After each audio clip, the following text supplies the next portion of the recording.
Willkommen im YouTube-Channel von Bright Minds und in diesem Video geht es um Erfolgshabits. Vielleicht kennt ihr die Tage, an denen seid ihr einfach im Flow. Es läuft super im Job oder mit eurem Business, ihr seid tief connected mit eurer Partnerin oder mit eurem Partner und ihr erreicht all die Dinge, die ihr euch vorgenommen habt. Und vielleicht habt ihr abends sogar noch Zeit, um Sport zu machen, irgendwas Inspirierendes zu machen oder um euch mit Freunden zu treffen. Das heißt, der Tag läuft einfach perfekt. Wie wäre es, wenn nahezu jeder Tag so laufen würde?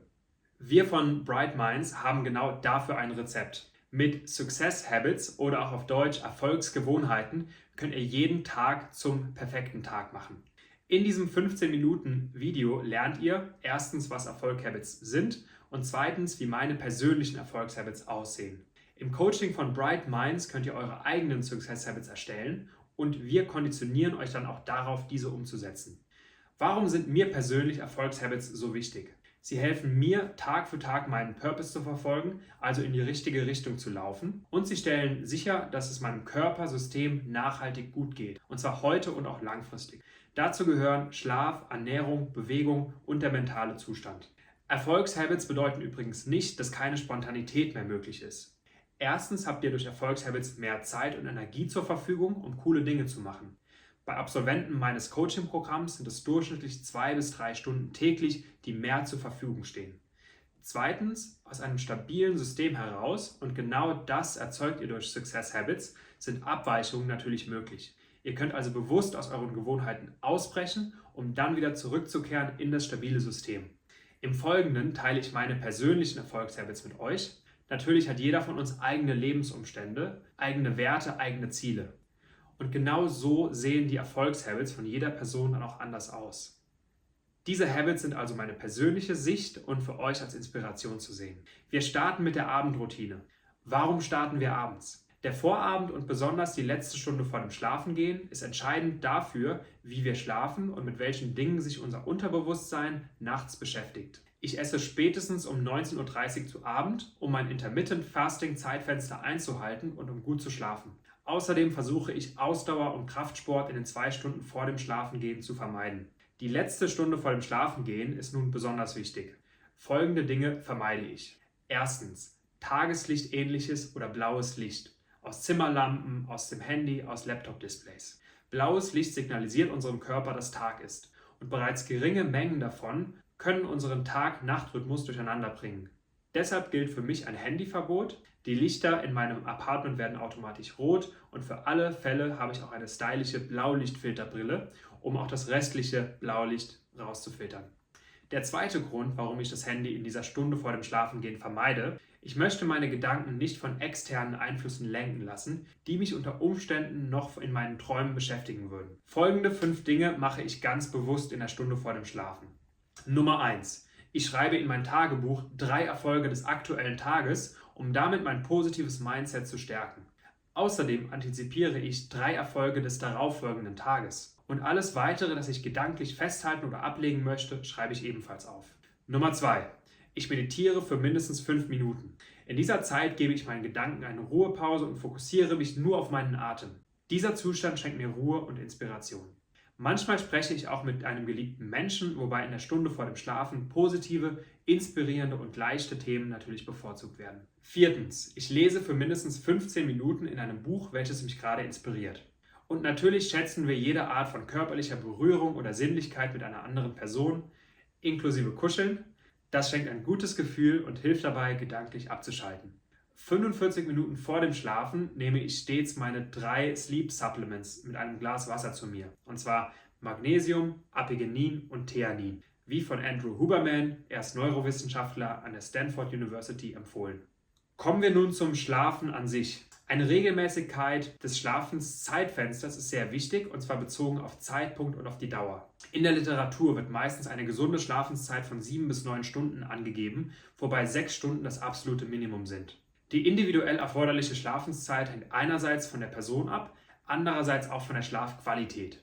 Diese optimieren wir durch unsere Success Habits, weil unser Körper vor dem Schlaf die Chance hat, herunterzufahren und täglich zu konstanten Zeiten die verschiedenen Schlafphasen durchlaufen kann. Beispielsweise Tiefschlaf zur körperlichen Regeneration und REM-Schlaf, in dem das Gehirn Informationen sortieren und verarbeiten kann. Für mich fühlt sich eine Schlafenszeit von 7 Stunden genau richtig an.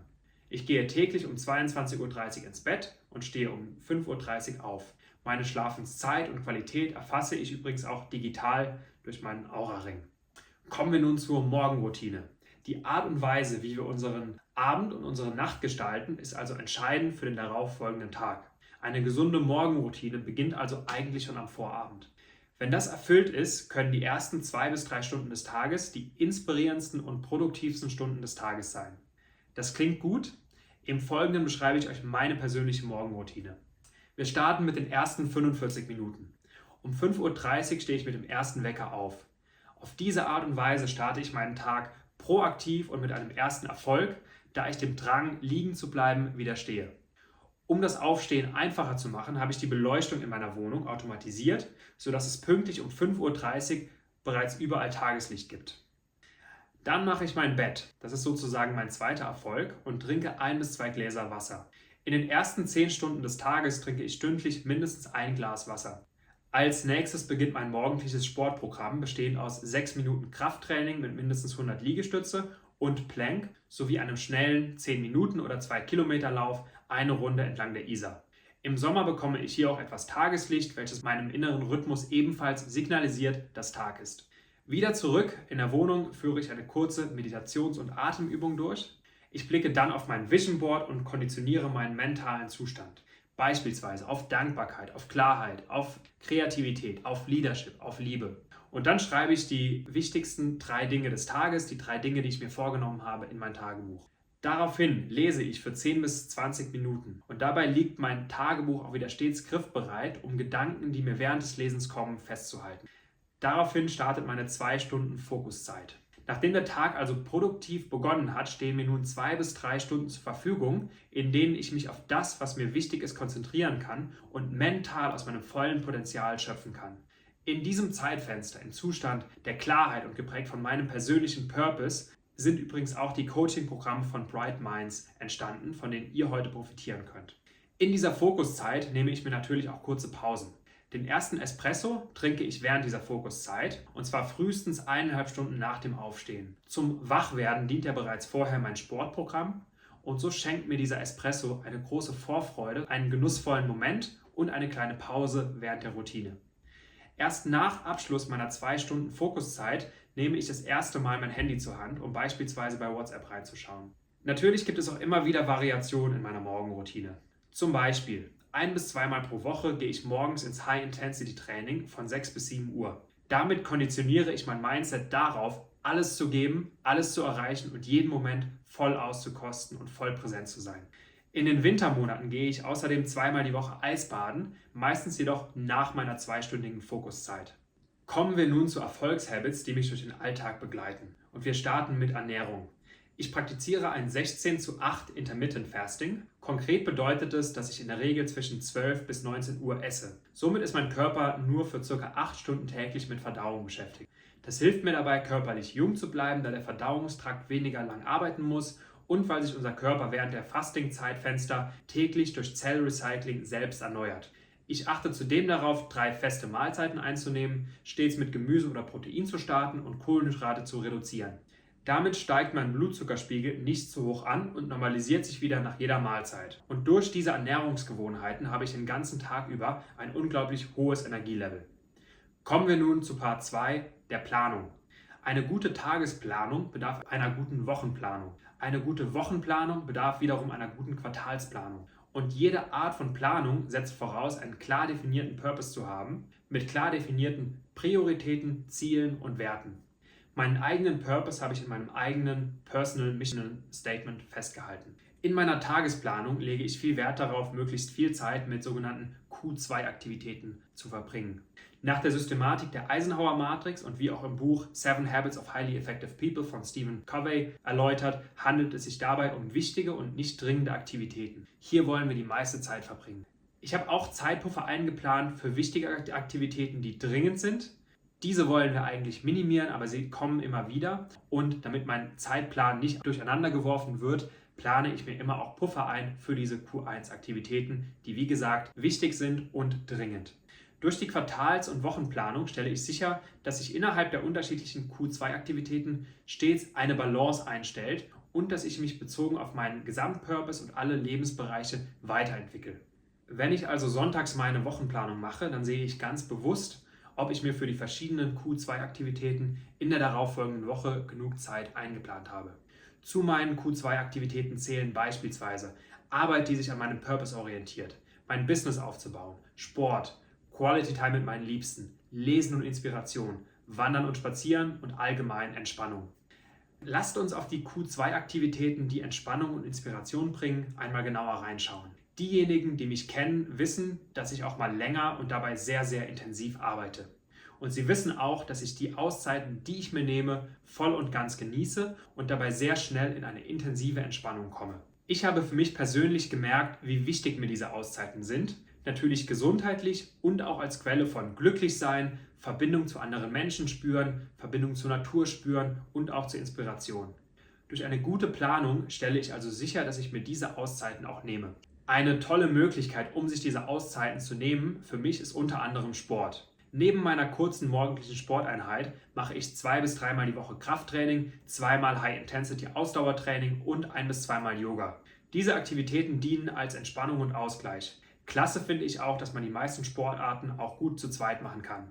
Entweder mit Freunden, mit Partnerin, mit Partner oder auch mit spannenden Connections mit Mentoren aus unserem Netzwerk.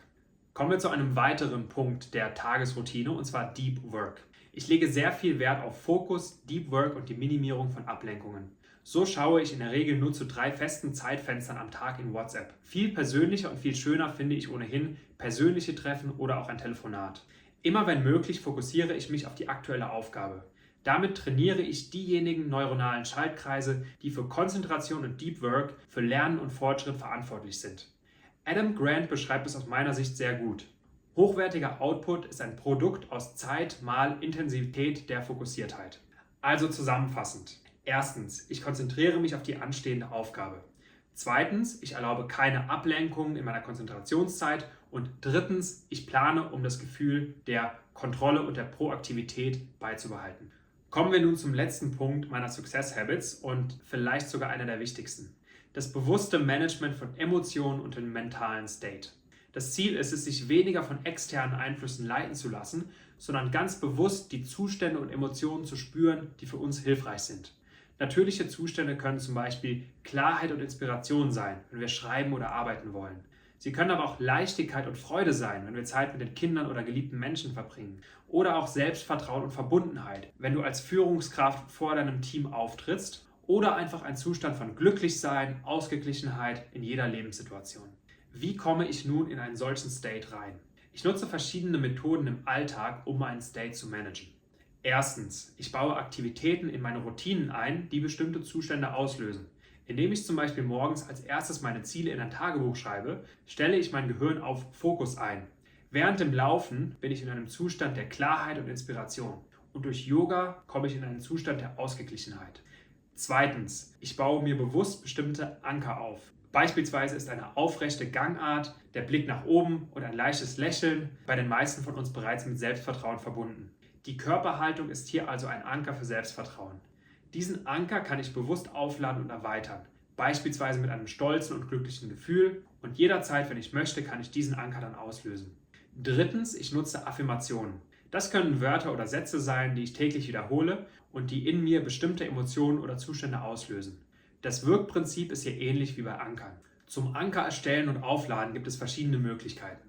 Beispielsweise können wir uns eigener Anker bedienen oder uns Zustände von anderen Personen oder Mentoren bedienen. Einer meiner Lieblingsübungen zum Aufladen meines Ankers zu Stolz, Glücklichsein und Energie kommt von Tony Robbins. Das Video ist auch in den Notes verlinkt, damit ihr das selbst ausprobieren könnt.